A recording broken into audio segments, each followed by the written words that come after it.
मैं अपने प्रिय भारत के सभी देशवासियों को प्रणाम करता हूँ। आज मैं आपके सामने एक ज्वलंत विषय पर ध्यान आकर्षित करने के लिए इस वीडियो के माध्यम से उपस्थित हुआ हूँ।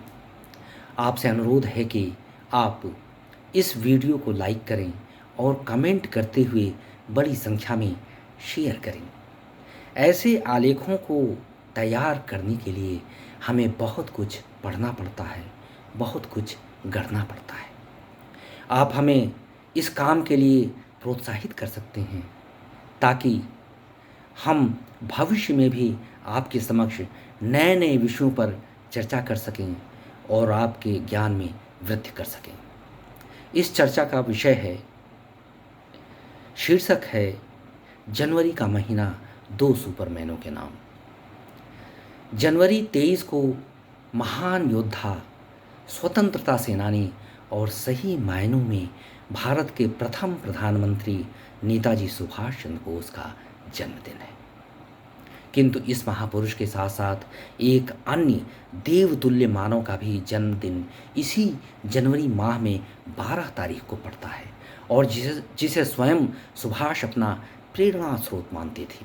आप समझ गए होंगे, और नहीं समझे तो अपनी याददाश्त पर बल दीजिए। हाँ, वह महामानव स्वामी विवेकानंद थे। दोनों ही मानवीय स्वतंत्रता, भारत की सांस्कृतिक एकता, जीवन के प्रखर दार्शनिक चिंतन और भारत भू माटी के परम भक्त थे। दोनों ही गुलाम भारत में पैदा हुए थे, किंतु उनकी आत्माएं आंग्ल दासता को ठोकर मारने के लिए सदैव तत्पर रहती थीं।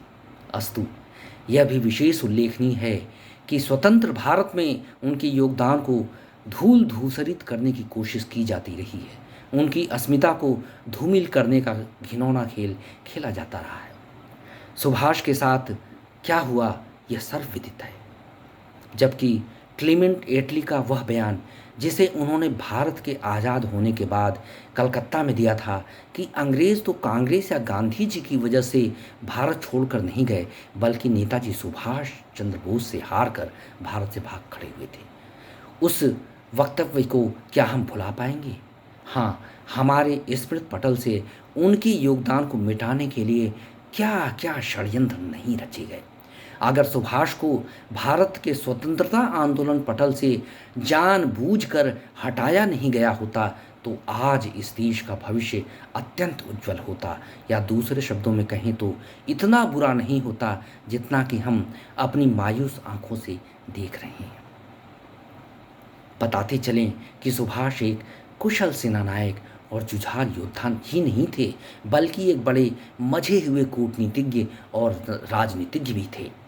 गुलाम भारत से आज़ाद भारत तक की निष्कंटक यात्रा करने के लिए उन्होंने जीवन पर्यंत कमर कस रखी थी। महात्मा गांधी और पंडित नेहरू तक को उनके हौसले का अंदाज़ा नहीं था।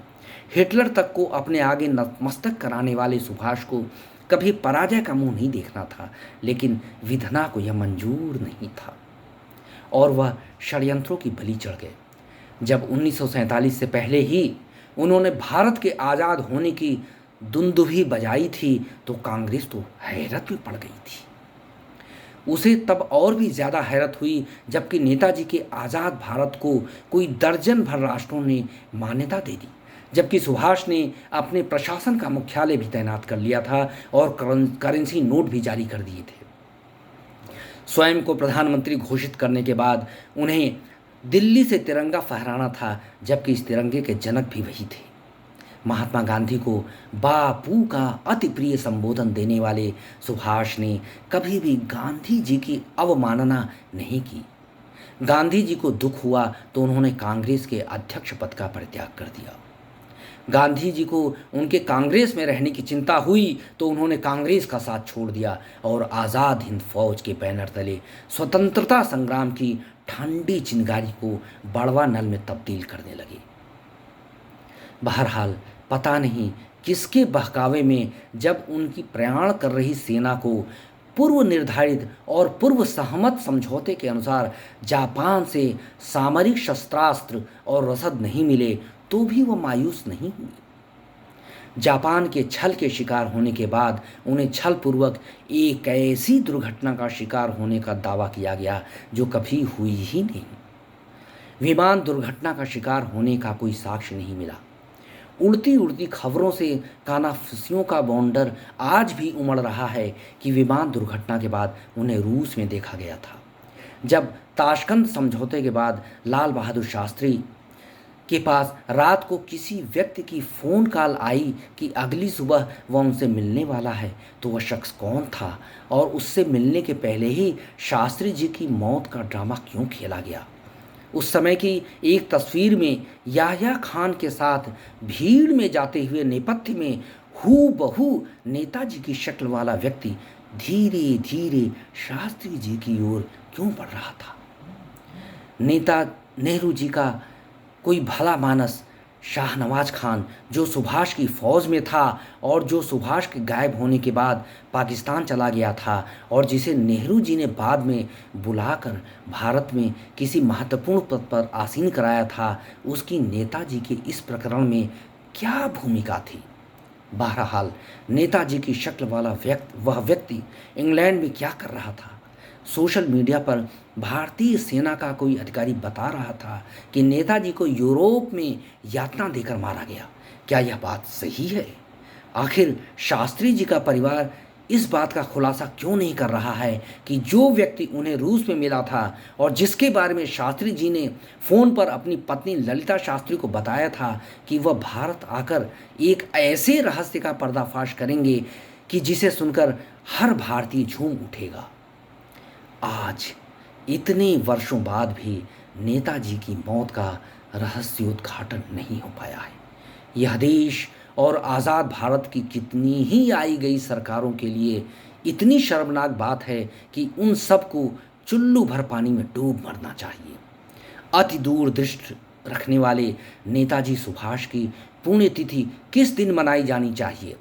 जिस नेता ने आर्थिक ढांचा कोई 60 वर्षों पहले ही तैयार कर लिया था, जिस नेता ने सन 1940 में ही भविष्यवाणी कर दी थी कि आने वाले समय में भारत की सबसे बड़ी समस्या जनसंख्या विस्फोट की होगी, जिसने बता दिया था कि प्रकृति के साथ छेड़छाड़ न की जाए, जिसने भारत के खंडित होने की भविष्यवाणी भी कर दी थी और जिसने कह दिया था कि इस देश की भविष्य में संस्कृतियां और धर्म आपस में कलह करेंगे, उस महापुरुष की छवि को निखारने की कोशिश क्यों नहीं की जा रही है।